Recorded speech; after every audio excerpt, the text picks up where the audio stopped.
Sí, ¿por qué lo dices? Hemos querido hacer un homenaje a los titiriteros que lo están pasando muy mal últimamente.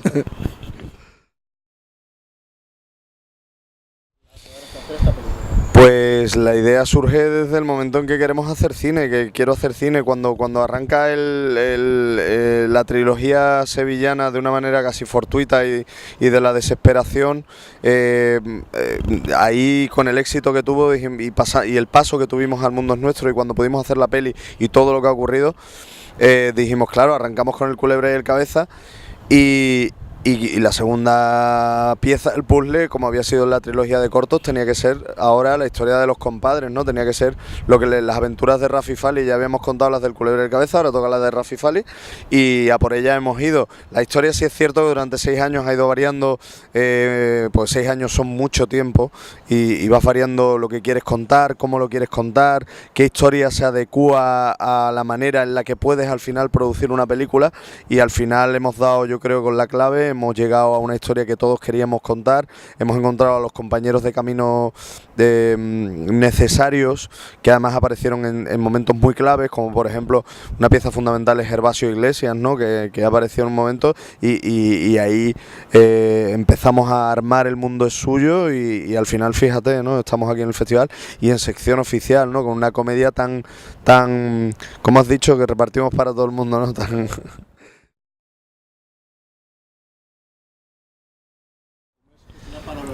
La mezcla, la mezcla de géneros es directamente proporcional al cine que le cabe a Alfonso en la cabeza.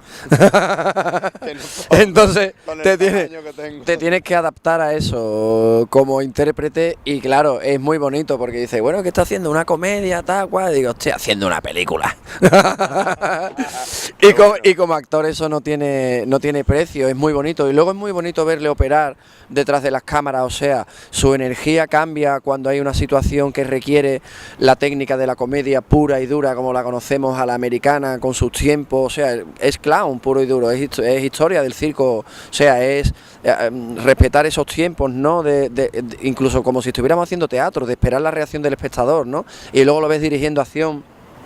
Y luego lo ves dirigiendo ese plano secuencia en ese momento tan bonito, ¿no? Donde se crispa la relación entre los dos actores protagonistas, su energía es diferente, o sea, ves a un director viajando por muchas energías y es muy bonito. Es como entrar en el estudio de Picasso, salvando las distancias, y ver el repaso que ha hecho de todos los estilos pictóricos desde que empezó sus andanzas en París, ¿no? Imitando a Matisse o a Gauguin, ¿no? O atreviéndose con el puntillismo y pasando por el arte africano con las señoritas de Aviñón, ¿no? O sea, pongo ejemplos pictóricos porque son muy gráficos, ¿no? Pero es muy bonito ver a un director operar así durante 40 días en un set de rodaje, ¿no? Es curioso porque es la única que no he tenido en mente.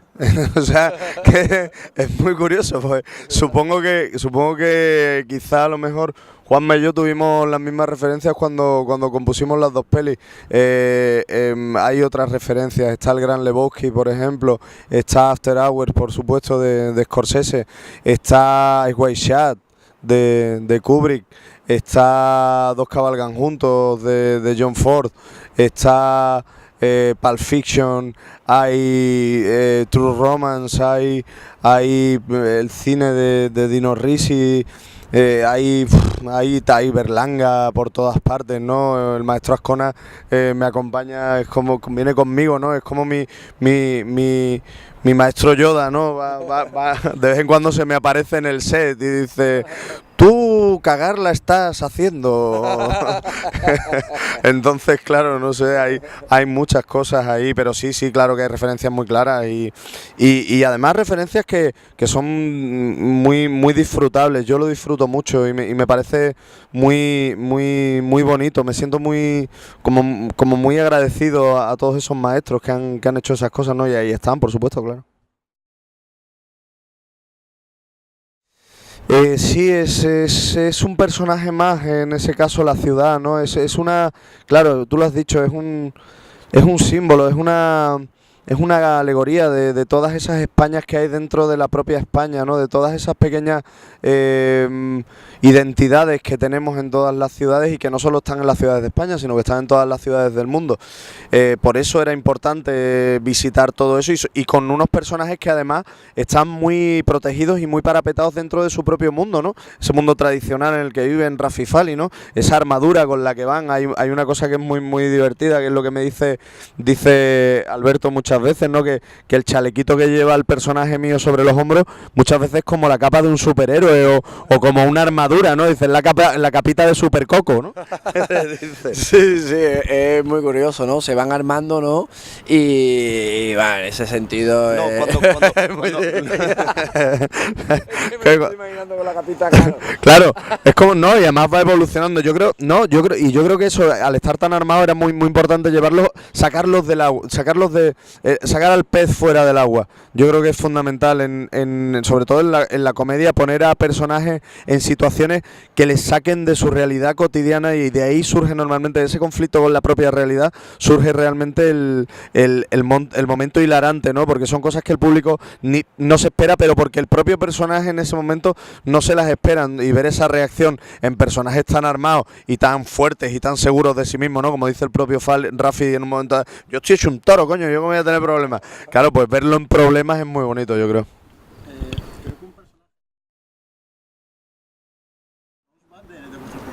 La mujer le da sentido común a la peli, sí es cierto, y luego le da un sentido, le da tierra a los personajes, porque si tú destierras a las mujeres de sus vidas en esta historia, sus vidas se irían a un pozo sin fondo, ¿no? Entonces lo sustentan realmente. O sea, ellos, si no fuera por sus mujeres, se apoyan, buscan sus ventanas de libertades, sus ratitos juntos, sus gamberradas, pero realmente, o sea, quítale ese referente, quítale esa responsabilidad que tienen al lado, serían dos desquiciados de la vida, o sea, andarían perdidos. Ya no tendrían ese sentido, ya no irían, que aunque estén perdidos, pero esa pérdida está muy organizada, o sea, él tiene planes que yo los veo ridículos, pero él tiene su organización muy anárquica, muy bizarra, muy majara, pero la tiene, o sea, él va conociendo a gente intentando dar el pelotazo, pero él duerme en su casa y se levanta, quizá le prepare el desayuno a su mujer, Rafi, y diga, ostras, y no lo sepa nadie, ni lo cuente, pero claro, es el sustento el referente femenino,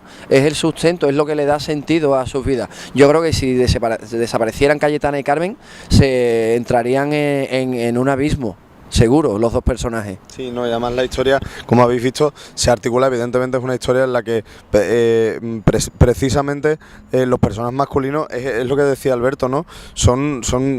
La mayoría son unos impresentables, o sea, son ellas las que ponen el sentido común en todas y cada una de las situaciones del guión. También era uno de los motivos principales por los que yo consideraba necesario que en la escritura de guión estuviera una mujer presente, ¿no? Y de ahí el papel de Ana Graciani, una excepcional escritora, dramaturga, una artista fantástica, y yo creo que queda bastante claro en la película, ¿no? Es el arraigo, es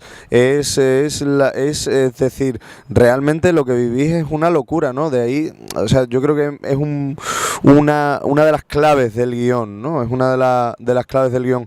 Al final son las que los salvan, ¿no? No sabemos hasta cuándo, o sea, no sabemos si realmente después de esa comunión qué ocurrirá después de lo que ocurre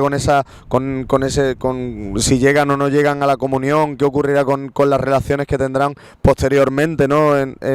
Con los personajes, si sus mujeres al final de la película seguirán con ellos, no seguirán, qué ocurrirá con sus relaciones. Pero me parece que ese estar en el filo de la navaja, o sea, tener algo realmente que perder y algo bueno, creo que es lo que es el motor un poco también de los personajes, sí.